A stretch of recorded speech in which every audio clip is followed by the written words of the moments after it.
Hello students, आज हम देखेंगे स्टैंडर्ड 12th के चैप्टर 4 का टॉपिक नंबर 4.2 चुंबकीय बल।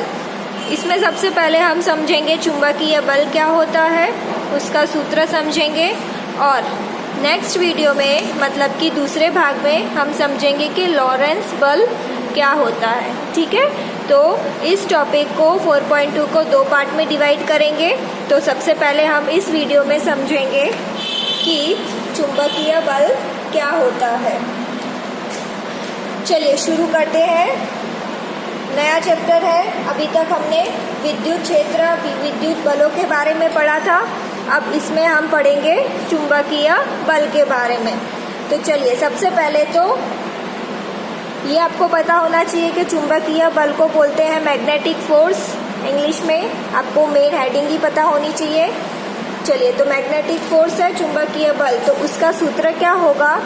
तो सबसे पहले हम देखेंगे कि उसका सूत्र होगा F = Q V cross B। ठीक है, ये उसका सूत्र होगा, याद रखना है आपको। अब हम ये पढ़ चुके हैं कि आरबी में कि जब भी ये क्रॉस को निकालेंगे तो यहाँ पे क्या लगेगा, साइन थीटा लगेगा। तो ये हो जाएगा F = Q V B sine theta. तो ये अब आ गया हमारे पास चुंबकीय बल का सूत्र, मेन सूत्र। ये भी याद रख सकते हो या ये भी याद रख सकते हो, F = Q V B sine theta. अब यहाँ पे थीटा की अलग अलग जो भी कीमत आएगी वो कंडीशन के ऊपर डिपेंड होता है कि यहाँ पे कौन सी कीमत आती है। जो भी कीमत आएगी वो यहाँ पे रख देना है। तो यहाँ पे हम सबसे पहले मैक्सिमम और मिनिमम, अधिकतम और न्यूनतम की बात करते हैं कि कितना हो सकता है। तो चलिए, सबसे पहले हम अधिकतम बल की बात करेंगे कि वो कितना हो सकता है।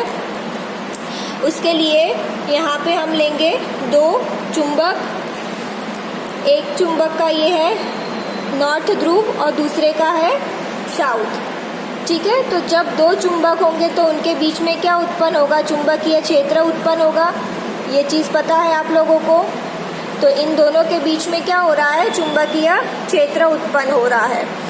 अब मान लेते हैं कि हमारा आवेश यहाँ पे है। ठीक है, तो इसका वेग किस तरफ होगा, इस तरफ, और क्षेत्र हमारा है इस तरफ। समझ में आ रहा है, ये हो गया क्षेत्र। चुंबकीय क्षेत्र को हम B से दर्शाते हैं और विद्युत क्षेत्र को E से दर्शाते हैं। अंतर समझ में आ रहा है। विद्युत क्षेत्र को E से दर्शाते हैं और चुंबकीय क्षेत्र को B से। अब ये आवेश की हो गई गति की दिशा V, वेग। ठीक है, ये सिर्फ हम एग्जाम्पल ले रहे हैं कि इस तरह की कंडीशन होगी तब हमें अधिकतम कीमत बल की मिलेगी। तो यहाँ पे आप देख सकते हो कि V और B दोनों के बीच में कितना कोण बन रहा है, 90 का, 90 का। तो यहाँ पे हम थीटा की जगह क्या लिखेंगे, 90। तो F = Q V B sign 90 होगा। और आपको पता है साइन 90 की कीमत क्या होती है, 1। तो ये होगा F = Q V B। तो ये मिल गई मुझे अधिकतम कीमत, अधिकतम। ठीक है, ये होगी चुंबकीय बल की अधिकतम कीमत। अब इसी तरह हम न्यूनतम कीमत ढूंढ लें।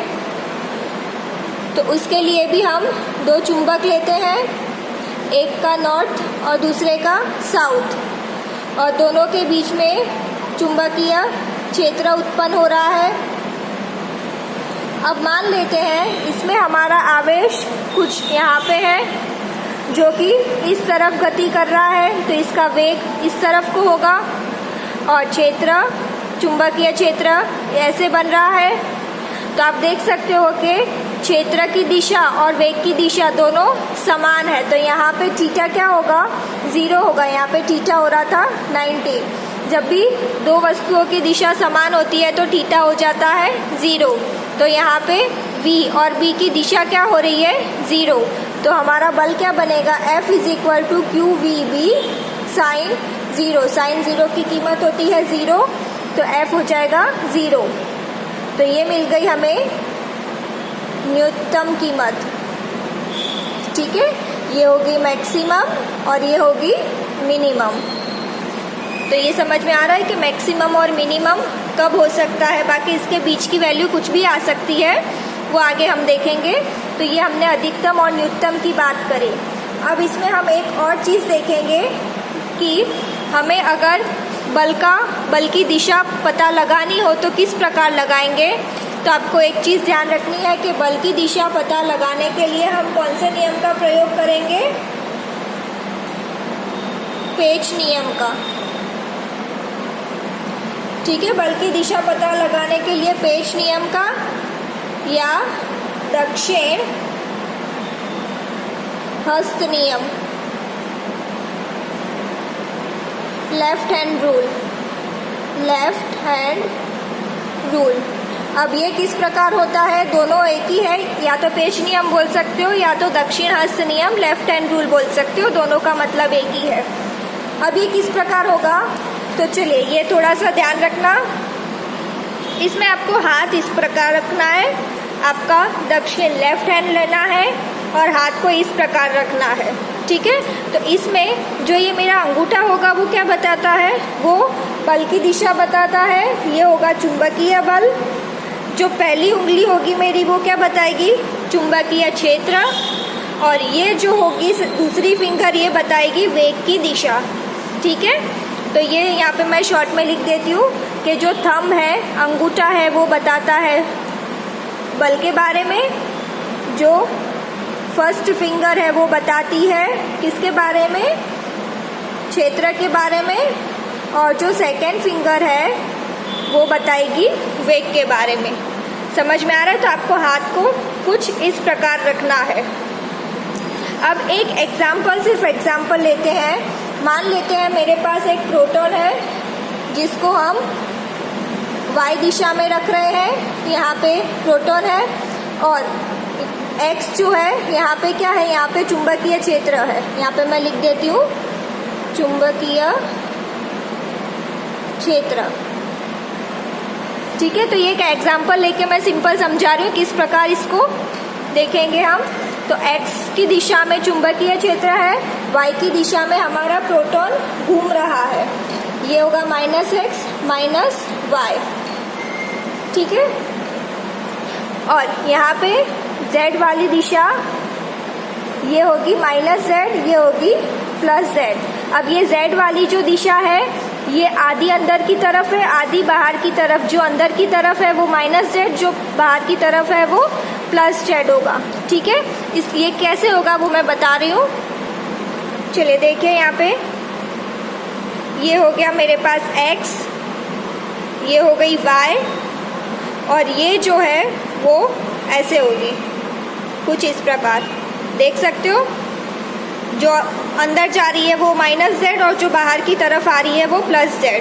ठीक है, वापस से ये x है, ये y है, और ये वाली इस तरह से है जो 3D में होती है। अंदर जा रही है वो माइनस, बाहर आ रही है वो प्लस। ठीक है, तो इसको हम इस प्रकार दर्शा रहे हैं। ये चीज़ क्लियर हुई। अब यहाँ पे तो हमें पता है यहाँ पे वेग है, प्रोटॉन गति कर रहा है, ये चुंबकीय क्षेत्र हो गया, B हो गया। अब यहाँ पे हमें पता लगाना है कि F बल की दिशा कौन सी होगी। तो वो हम कैसे पता लगाएंगे? दक्षिण हस्त नियम से। मैंने बताया हाथ को इस तरह रखना है। अब ये जो मेरी पहली फिंगर है और दूसरी फिंगर, तो दूसरी फिंगर हमें क्या बताती है? वेग के बारे में। तो यहाँ पे देखिए वेग आपकी y दिशा में है, तो हाथ को ऐसे घुमा दीजिए। समझ में आ रहा है? तो देखिए ये जो मेरी दूसरी फिंगर है वो वेग की दिशा में हुई, पहली फिंगर हुई ये चुंबकीय क्षेत्र इस दिशा में है तो ये x के दिशा में हुई, और ये जो अंगूठा है वो मेरा अंदर की तरफ जा रहा है। ठीक है, अंदर की तरफ जा रहा है, तो अंदर की तरफ मेरी कौन सी दिशा आ रही थी? -z। तो यहाँ पे जो बल है वो कौन सी दिशा में लग रहा है? -z। ठीक है, तो इस एग्जाम्पल से मैं सिर्फ इतना समझाना चाहती हूँ कि आप लोग लेफ्ट हैंड रूल को कैसे अप्लाई कर सकते हो।